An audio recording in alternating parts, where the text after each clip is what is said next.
తన మొదటి సినిమా 'ఆతోని' విలక్షణ దర్శకుడిగా పేరు తెచ్చుకున్న ప్రశాంత్ వర్మ దర్శకత్వంలో 'హనుమాన్' సినిమా తెరకెక్కింది. తేజ, సజ్జా హీరోగా నటించిన ఈ సినిమాలో అమృత అయ్యర్ ఫీమేల్ లీడ్గా కనిపించింది. వరలక్ష్మి శరత్కుమార్, సముద్రకని, వినయ్ రాయ్, గెటప్ శ్రీను వంటి వారు మిగతా కీ రోల్స్లో నటించారు. ఈ సినిమా సంక్రాంతి పండుగ సందర్భంగా జనవరి 12న ప్రేక్షకుల ముందుకు వచ్చింది. ముందు నుంచి భారీ అంచనాలు ఏర్పరిచిన ఈ చిన్న సినిమా మరి ప్రేక్షకుల్ని ఏ మేరకు ఆకట్టుకుంది, ఎలా ఉంది అనేది ఇప్పుడు రివ్యూలో తెలుసుకుందాం. ఈ సినిమా కథ అంతా అంజనాద్రి అనే ఒక అటవీ ప్రాంతంలో పల్లెలో జరుగుతూ ఉంటుంది. అంజమ్మ అంటే వరలక్ష్మి శరత్కుమార్ తన సోదరుడు హనుమంతు అదే తేజ సజ్జాతో కలిసి అక్కడ నివసిస్తూ ఉంటుంది. అంజమ్మ కష్టపడే వ్యక్తి అయితే హనుమంతు అల్లరి చిల్లరగా తిరుగుతూ దొంగతనాలు సైతం చేస్తుంటాడు. అలాంటి హనుమంతు అదే ఊరి స్కూల్ మాస్టారు మనవరాలు మీనాక్షి ప్రేమలో పడతాడు. ఆమె మీద బందిపోట్లు దాడి చేయడంతో ఆమెను రక్షించబోయి అనూహ్యంగా పెద్ద జలపాతంలో పడిపోతాడు. అక్కడ ఆంజనేయ స్వామి రక్తధారతో ఏర్పడిన రుధిరమణి హనుమంతు చేతికి చేరుతుంది. ఆ మణిని సూర్యుని కాంతితో చూస్తే ఆంజనేయ స్వామి శక్తులు వస్తాయి. ఆ శక్తులతో హనుమంతు తన ఊరికి మంచి చేయాలనుకుంటాడు. అయితే చిన్ననాటి నుంచి ఎలా అయినా సూపర్ హీరో అయిపోవాలి అని కలలు కంటూ దానికోసం సొంత తల్లిదండ్రులను కూడా చంపేసిన మైకేల్ హనుమంతుకు ఏవో శక్తులు వచ్చాయని తెలుసుకొని అతని నుంచి ఆ శక్తులను అపహరించేందుకు వస్తాడు. ఊరికి మంచి చేయడానికి వచ్చానని అందరినీ నమ్మించి మణిని దక్కించుకునే ప్రయత్నం చేస్తాడు. ఈ క్రమంలో అసలేం జరిగింది? హనుమంతుని శక్తిని మైకేల్ హనుమంతు నుంచి అపహరించాడా?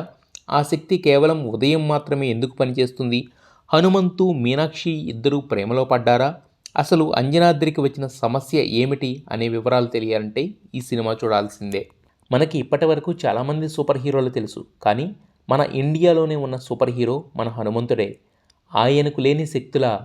ఆయన శక్తులు ఎలా ఉంటాయో చూపిస్తానంటూ సినిమా మొదలుపెట్టిన ప్రశాంత్ వర్మ ఒక్క మాటలో చెప్పాలంటే దుమ్ము రేపేశాడు.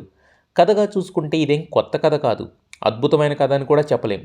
కానీ తనదైన కథనంతో, స్క్రీన్ ప్లేతో ప్రశాంత్ వర్మ చేసిన మ్యాజిక్ సినిమా అంతా కనిపించింది. నిజానికి ప్రశాంత్ వర్మ ముందు నుంచి ఈ విషయం చెబుతూనే ఉన్నాడు. కానీ ఎవరికైనా తమ ప్రాజెక్ట్ మీద నమ్మకం ఉంటుంది కాబట్టి అలాంటి మాటలే చెబుతారు అంటూ చాలామంది లైట్ తీసుకున్నారు. కానీ సినిమా చూసిన తర్వాత ఖచ్చితంగా ప్రశాంత్ వర్మ వర్త్ అన్నట్లుగా ఉంది. సూపర్ హీరో పవర్స్ అందుకోవాలని అందరికీ ఉంటుంది, కానీ అల్లరి చిల్లరగా తిరిగే ఒక వ్యక్తికి హనుమంతుడి శక్తులు లభిస్తే ఎలా ఉంటుంది? ఆ శక్తులను తన ఊరి కోసం వాడాల్సిన పరిస్థితుల్లో ఆ వ్యక్తి ఎలాంటి నిర్ణయాలు తీసుకున్నాడు? జరిగిన పరిణామాలు ఏమిటి? ఆ శక్తిని అందుకోవడం కోసం వచ్చిన వ్యక్తిని ఎలా మట్టి కరిపించాడు లాంటి విషయాలను ఆసక్తికరంగా తెరకెక్కించడంలో ప్రశాంత్ వర్మ పూర్తి స్థాయిలో సఫలమయ్యాడు. నిజానికి సినిమా ఓపెనింగ్లోనే విలన్ను ఎస్టాబ్లిష్ చేసే ప్రయత్నం చేశాడు ప్రశాంత్. సూపర్ హీరో పవర్స్ కోసం తల్లిదండ్రులను సైతం చంపేసి ఎప్పటికైనా సూపర్ హీరో అవ్వాలని ప్రయత్నించే ఒక పిచ్చి పట్టిన మనస్తత్వం కలిగిన వ్యక్తి నిజంగా ఒక వ్యక్తికి సూపర్ పవర్స్ వచ్చాయని అర్థం చేసుకుని ఆ సూపర్ పవర్స్ దక్కించుకోవడం చేసే ప్రయత్నమే ఈ హనుమాన్. అయితే అందుకు విభీషణుడు రావడం, హనుమంతునికి విషయమంతా చెప్పడం లాంటివి కన్విన్సింగ్గా చెప్పడంలో ఎక్కడా బోర్ కొట్టదు, లాజిక్స్ లేవు అనిపించదు. అద్భుతాన్ని తెర మీద ఆవిష్కరించాలి అనుకోకుండా ఉన్నంతలో నిజంగానే తెర మీద అద్భుతాన్ని ఆవిష్కరించే ప్రయత్నం చేసి దాదాపు సఫలమయ్యాడు ప్రశాంత్ వర్మ. సినిమా మొత్తం మీద చాలా గూస్ బంప్స్ మూమెంట్స్ కనిపిస్తాయి. ముఖ్యంగా హనుమంతుడు రెఫరెన్స్ వచ్చిన ప్రతిసారి ప్రేక్షకులు కనెక్ట్ అయ్యే అవకాశం చాలా ఎక్కువగా ఉంది. సినిమాలో చివరి 5 నిమిషాలు చాలా కీలకం. ఎవరు కళ్ళు కూడా పక్కకు తిప్పుకోలేనంత విజువల్ వండర్లాగా ప్రశాంత్ వర్మ ఈ 5 నిమిషాలు డిజైన్ చేసుకున్నాడు. సినిమా మొత్తానికి విఎఫ్ఎక్స్ ప్రాణం పోసింది. అంజనాద్రి అనే ఒక కల్పిత ప్రాంతాన్ని భూలోక స్వర్గంలాగా డిజైన్ చేసిన విధానం ఆకట్టుకుంటుంది. చిన్న చిన్న లోపాలు ఉన్నట్టు అనిపించినా హనుమాన్ మాయాజాలం ఖచ్చితంగా తెర మీద చూసి తీరాల్సిందే అన్నట్లుగా ఉంది. జై శ్రీరామ్ అనే చాంటింగ్ థియేటర్ల నుంచి బయటకు వచ్చాక కూడా మిమ్మల్ని వదలదు.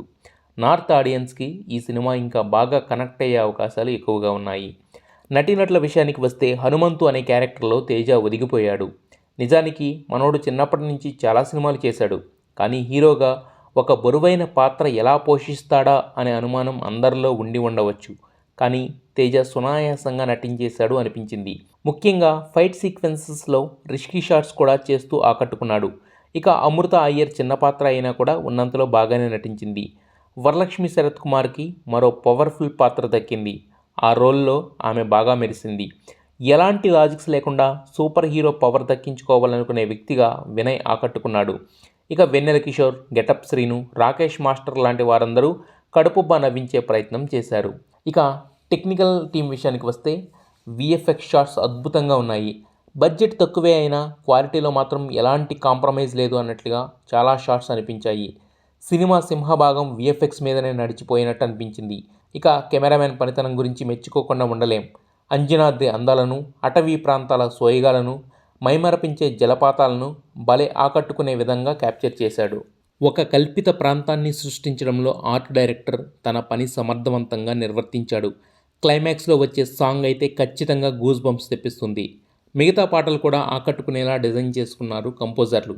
ఇక బ్యాక్గ్రౌండ్ స్కోర్ కూడా ఒక రేంజ్లో ఈ సినిమాకి వర్కౌట్ అయింది. నిర్మాణ విలువలు సినిమా స్థాయికి తగ్గట్టుగా కాకుండా సినిమా స్థాయిని పెంచేట్టుగా ఉన్నాయి. మొత్తానికి ఓవరాల్గా చూసుకుంటే Hanuman goose bumps guarantee film. ఎలాంటి అడ్డు లేకుండా ఫ్యామిలీ అందరితో కలిసి పండక్కి చూడదగ్గ సినిమా ఈ హనుమాన్.